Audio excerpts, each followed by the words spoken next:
Salam sejahtera, bersama saya Magdalena Depol dalam Berita Pagi Sabah edisi Khamis 1 Disember 2022.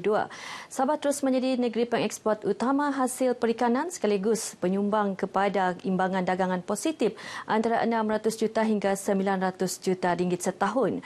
Menteri Pertanian dan Perikanan Datuk Seri Panglima Dr. Jeffrey Kitingan berkata, Sabah yang merupakan negeri pengeksport bersih komoditi ikan turut mencapai tahap sara diri melebihi 100% daripada segi pengeluaran ikan. Kecekapan pengendalian aktiviti perikanan di Sabah perlu ditingkatkan termasuk kompleks perikanan bersepadu di daerah perikanan utama seperti Kota Kinabalu, Tawau dan Sandakan perlu diwujudkan termasuk penyediaan jeti. Datuk Jeffrey yang menyatakan demikian dalam ucapan penggulungan kementeriannya dalam persidangan DUN Sabah turut memberitahu sektor perikanan menyumbang sebanyak 15.6% atau 1.95 bilion ringgit setahun kepada keluaran dalam negeri kasar KDNK Sabah. Sementara itu, Pembantu Menteri Pembangunan Perindustrian Muhammad Tamin Zainal memaklumkan momentum penerimaan pelaburan termasuk pelaburan langsung asing FDI di Sabah dijangka meningkat sehingga tahun hadapan. Sabah bakal menerima FDI baharu daripada sebuah syarikat gergasi pembuatan besi di Singapura yang merangkumi pembangunan kilang pembuatan besi dan pembinaan jeti persendirian di Taman Perindustrian Minyak dan Gas Sipitang Sogip.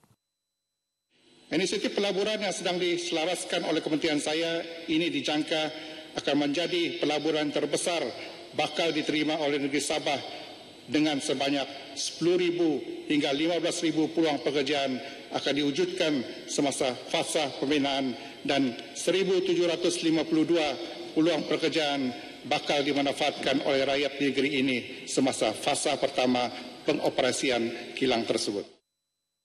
Muhammad Tamin dalam ucapan penggulungan kementeriannya turut menyatakan pihaknya bekerjasama dengan Jabatan Cetak Negeri Sabah bagi mencetak logo autentik Sabah berbentuk hologram yang akan diedarkan percuma kepada semua usahawan berdaftar dengan Jabatan Pembangunan Perindustrian dan Penyelidikan DIDR Januari depan.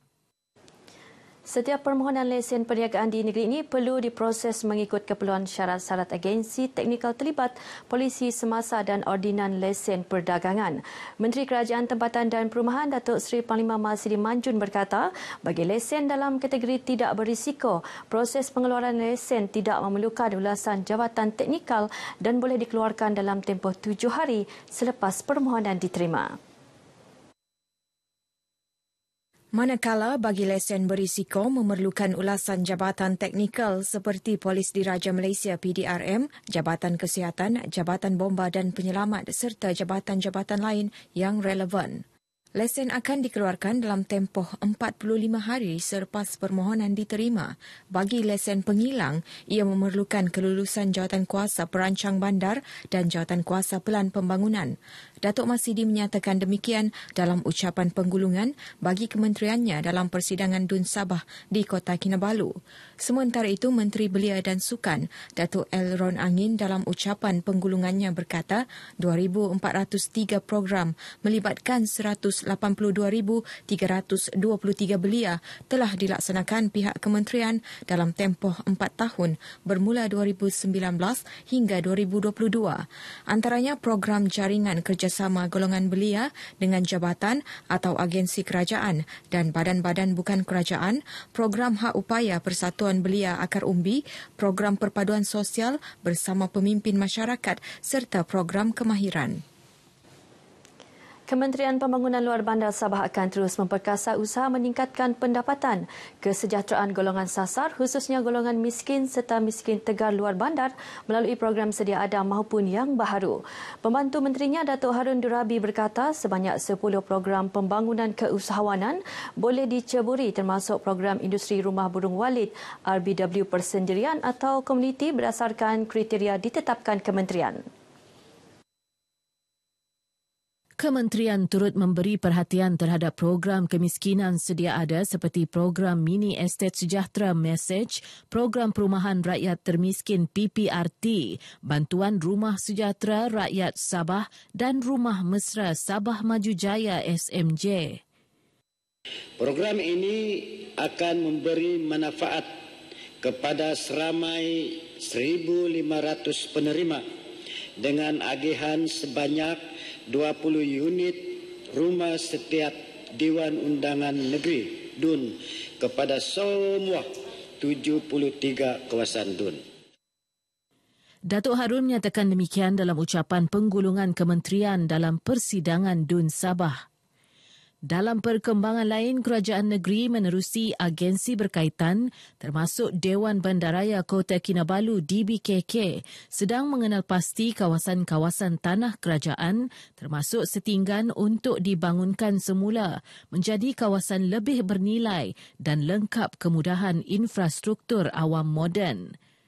Pembantu Menteri kepada Ketua Menteri Datuk Abidin Madingkir berkata, pemantauan dan pemeriksaan dari semasa ke semasa juga dilakukan bagi memastikan bangunan usang yang dikenal pasti masih selamat untuk didiami.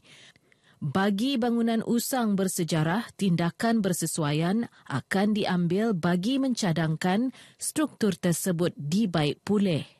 Datuk Abidin dalam ucapan penggulungan Jabatan Ketua Menteri turut memaklumkan kerja-kerja membesarkan kapasiti parit kecil di taman-taman perumahan sedang giat dilaksana terutama di kawasan perumahan berisiko banjir. Ia dilaksana secara berperingkat sehingga tahun 2032 selaras Pelan Induk Saliran Bandaraya Kota Kinabalu 2017. Susulan kerosakan teruk dua blok Sekolah Menengah Kebangsaan SMK Pulau Gaya akibat angin kencang petang semalam, Menteri Pembangunan Masyarakat dan Kesejahteraan Rakyat Datuk Insinyur Syahelmi Yahya berharap pihak Kementerian Pendidikan akan menjalankan usaha baik pulih dengan segera. Datuk Syahelmi yang ditemui pemberita ketika melawat sekolah tersebut turut bersimpati dengan penduduk yang terjejas apabila rumah mereka juga rosak teruk akibat bencana ini. Saya berharap kerja-kerja pembaikan yang berkaitan ini akan dapat disegerakan supaya proses pembelajaran pada tahun hadapan tidak akan terganggu secara lebih besar dan proses pembelajaran akan dapat dilaksanakan. Hadir sama dalam lawatan ini Menteri Tugas-Tugas Khas dan Penyelarasan Datuk Dr. Muhammad Arifin Muhammad Arif dan timbalan yang dipertua Majlis Ugama Islam Sabah Muiz Ustaz Malai Ali Malai Ahmad. Turut berlangsung penyerahan sumbangan khas musibah ribut daripada Muiz berjumlah RM50,000 dan RM5,000 daripada Perbadanan Baitul Mal untuk diagihkan kepada 12 ketua isi rumah. Sementara itu, Pengetua SMK Pulau Gaya, Kinit Toguk, menzahirkan rasa syukur kerana semasa kejadian angin kencang kira-kira 3.30 petang yang berlanjutan selama 3 hingga 5 minit, para pelajar telah pulang ke rumah masing-masing. Sabah menerima pelaburan terbesar bernilai RM20 bilion melalui projek Green Steel di Taman Perindustrian Minyak dan Gas Pitang, SOGIP. Projek terdiri 3 fasa itu akan menyediakan sehingga 15,000 peluang pekerjaan kepada masyarakat tempatan. Pengerusi Sabah Oil and Gas Development Corporation SOGDC Sdn Bhd, Datuk Seri Panglima Abdul Rahman Dahlan berkata, fasa pertama projek akan bermula pada suku keempat 2023 dan dijangka siap pada suku keempat 2025. InsyaAllah, SOGIP akan menjadi penanda aras baru dalam pembangunan perindustrian di negeri Sabah dan akan menjadi destinasi pilihan pertama bagi pelabur-pelabur di rantau Asia dan juga di rantau Asia Tenggara ini. InsyaAllah dengan wujudnya pelaburan ini, spin-off-nya agak besar, dia juga akan memberi kesan positif sampingan yang begitu besar untuk Sepitang. Beliau ditemui media selepas majlis menandatangani Memorandum Persefahaman MOU antara SOGDC bersama syarikat Steel Enterprise Sabah Sdn Bhd sambil disaksikan Ketua Menteri Datuk Seri Panglima Haji Jinor di Kota Kinabalu. Pelbagai impak positif dinikmati lebih 100 pempamer produk pelancongan berasaskan komuniti daripada seluruh Sabah melalui persidangan pelancongan sedunia WTC 2022 di Kota Kinabalu yang berlangsung pada 28 November hingga semalam. Antara produk berjaya diketengahkan ialah makanan tempatan, kraft tangan, inap desa, pakaian tradisi, pakej pelancongan dan persembahan kebudayaan serta produk berasaskan pendidikan pelancongan. Dalam tinjauan RTM ke ruang pameran di Pusat Konvensyen Antarabangsa Sabah SICC, rata-rata peserta pameran menzahirkan kegembiraan dan terima kasih kerana diberi peluang terlibat dalam WTC. Sangat teruja dan happy, gembira sangat-sangat. Sebab sama-sama memberi sumbanganlah kepada pelancongan Sabah. Dan kepada kami punya kiuluk lah. Actually, this WTC dia memberi satu nafas baru kepada tuaran especially sebab kami ada 10 members for now dan growing dan dia juga mempromosikan tempat-tempat baharu lah macam ada Persatuan Rumpun Bajau Samani. Ini adalah peluang yang sangat baik untuk Politeknik Tahu Sabah yang juga menawarkan program pengurusan pelancongan dan program rekreasi pelancongan untuk sama-sama melihat apakah peluang-peluang yang kami boleh sumbangkan kepada komuniti ataupun homestay setempat. Ini untuk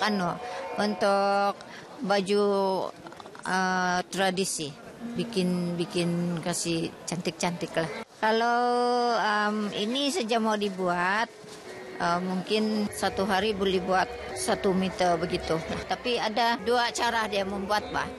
Brunei bilang seringkat. Kalau yang macam ini 2 ringkat. Dia punya keistimewaan bila kita memperagakan ni baju, kita pun rasa macam tertariklah sebab daripada segi dia punya manik-manik, daripada segi dia punya reka bentuk.